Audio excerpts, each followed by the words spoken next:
O Senhor esteja convosco. Ele está no meio de nós. Proclamação do Evangelho de Jesus Cristo segundo Marcos. Glória a vós, Senhor.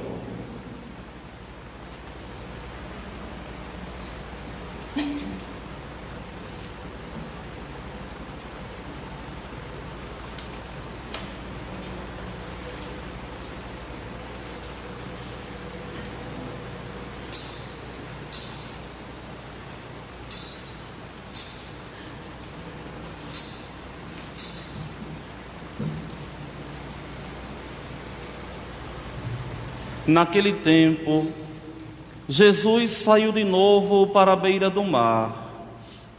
Toda a multidão ia a seu encontro, e Jesus os ensinava.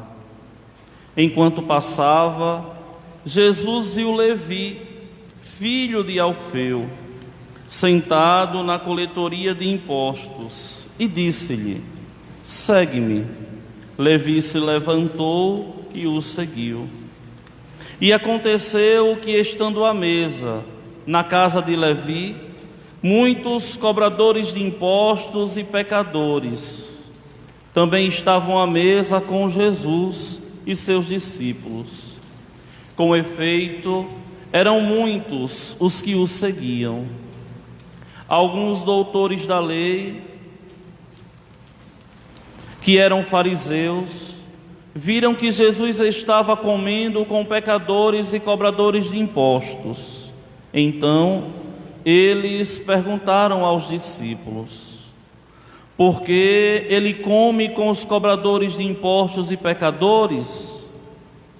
Tendo ouvido, Jesus respondeu-lhes: não são as pessoas sadias que precisam de médico, mas os doentes.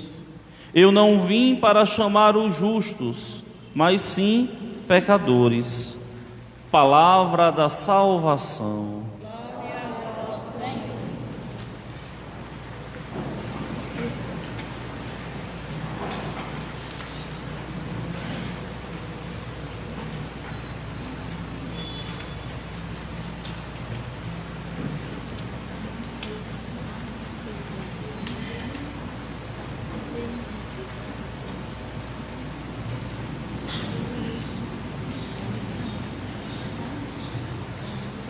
Meus queridos irmãos e minhas irmãs, estamos ainda no início do Evangelho segundo São Marcos e estamos acompanhando ao longo de toda essa semana Nosso Senhor, que levando uma vida comum como a nossa, Ele vai se revelando, Ele vai se mostrando, Ele vai de verdade confirmando que Ele é Deus, que é o Filho da promessa. Aquela promessa que o Pai, desde o antigo Israel, havia prometido, que Ele haveria de visitar o seu povo, e que a forma seria conforme Isaías havia dito: uma virgem conceberia e daria à luz um menino, que seria chamado Emanuel. Esse menino viveu uma infância normal, comum, uma adolescência assim também, e uma juventude do mesmo modo, na normalidade do viver. Aos 30 anos, ao ser batizado, a missão dele é tornada pública. Os céus se abrem, o Espírito Santo desce como forma de pomba, e ali o Pai vai proclamar: este é meu Filho bem-amado, no qual eu ponho todo o meu bem-querer.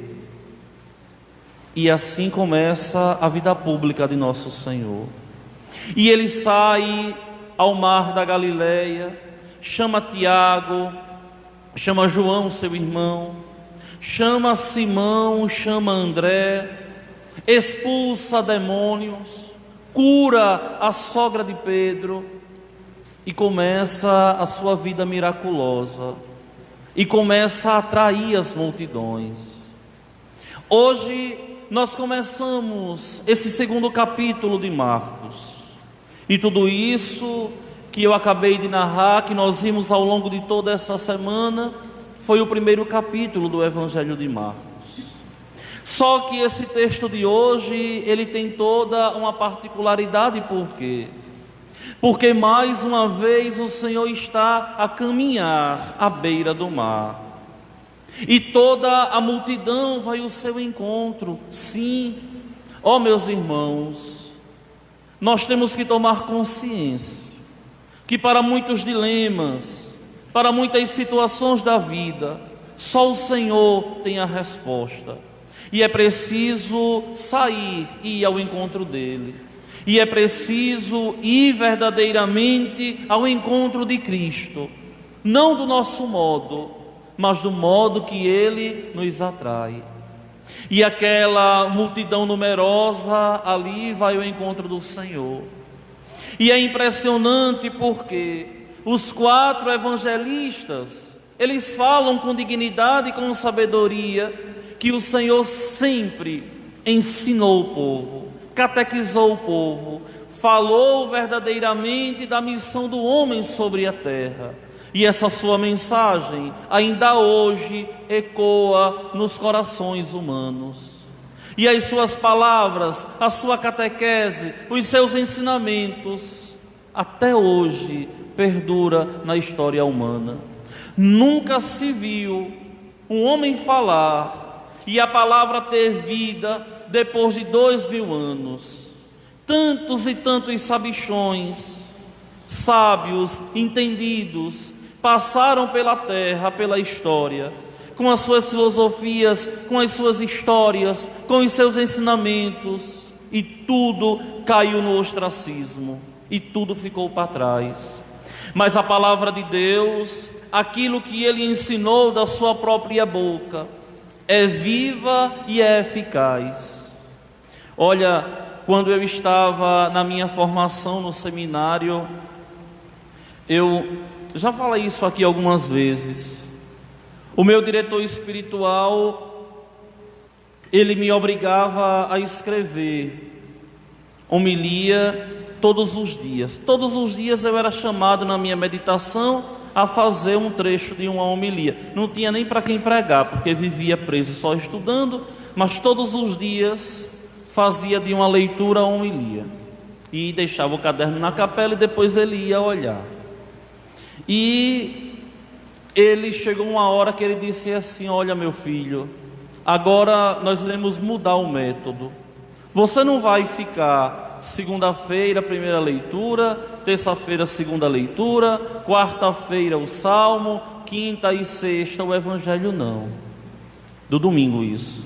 Agora eu quero que você pegue o trecho santo do Evangelho todos os dias, o mesmo trecho, não mude. No primeiro dia, do segundo, aquilo começou a enfadar. Depois era impressionante, por quê?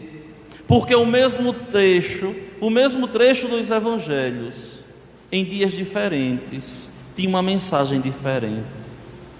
E eu comecei a tomar gosto e ali comecei a perceber que a palavra de Deus verdadeiramente é viva, que a palavra de Deus verdadeiramente é eficaz, que os ensinamentos de Cristo perduram para sempre, que não cai de modo algum no ostracismo, que não ficam palavras que não têm sentido, mas sempre palavra viva. Olhem que é por isso que o autor sagrado da carta aos Hebreus, assim hoje nos vai dizer: irmãos, a palavra de Deus é viva, é eficaz e é mais cortante do que qualquer espada de 2 gumes. Por quê, Padre? Porque a palavra de Deus, ela sempre tem algo a nos dizer e nunca passa por nós sem semear nada no nosso coração ou sem levar nada de nós. Sempre ela causa um efeito. E o Senhor estava ali a ensinar. E enquanto passava, ele encontrou, ele viu uma das figuras mais importantes da nossa fé, Levi. Olhou Levi, que era cobrador de imposto e que estava sentado à mesa na coletoria de impostos. Ele olha Levi ele fita Levi nos olhos, com um olhar tão penetrante, que Levi é capaz de se levantar, deixar tudo e seguir nosso Senhor. E a única coisa que ele disse foi: segue-me. Observem que o seguimento de nosso Senhor Jesus Cristo é muito mais do que ser dizer de Deus, mas é um esforço constante para querer agradar a Deus apesar dos nossos pecados e apesar das nossas misérias. Esse seguir a Jesus Cristo quer dizer que eu não vou fazer sempre a minha vontade, mas vou buscar sempre fazer a vontade de Deus, que muitas vezes não é aquilo que eu quero, mas sendo aquilo que eu não quero, Deus, o Senhor, me faz compreender e entender o sentido da vida, que só Ele é capaz de nos fazer isso. E por quê? Porque é quando nós nos aproximamos de Deus, que nós compreendemos, que nós entendemos que é Ele verdadeiramente que nos conduz à felicidade plena, que é Ele verdadeiramente que nos conduz e nos leva aos céus, e que o sentido da vida e que a razão de viver está em viver lá fora, sem ser do mundo, mas vivendo em plena comunhão, em proximidade com esse Deus que é tão bom, que é tão justo, que é tão verdadeiro. Observem que esse Levi, ele tinha fama de tudo que não prestava. Os publicanos eram um grupo social que não agradava os judeus. Por quê? Porque eram os funcionários do Império Romano e que estavam ali para explorar o judeu, para levar toda a renda para Roma. E aquele povo ali explorado não aceitava, não via com bons olhos os publicanos. E além do mais, ainda diz a tradição que todo publicano era ladrão. Roubava uma parte para si também e mandava outra parte para o imperador. Então Levi era um homem mal afamado, era um homem que não tinha fama boa, mas era alguém mal visto pela sociedade. E o Senhor o chamou, e o Senhor o escolheu. Qual a razão pela qual Deus escolheu Levi? Se era um pecador costumais, a razão foi unicamente a boa vontade e um terreno fértil que Deus encontrou no coração de Mateus, no coração de Levi. Porque se assim não fosse, Deus não teria chamado. E olhem que ele deixou tudo, toda a renda, todo o lucro daquele dia, e foi atrás do Senhor. Só que esse chamado causou uma estranheza nos judeus, naqueles que levavam a fé a sério.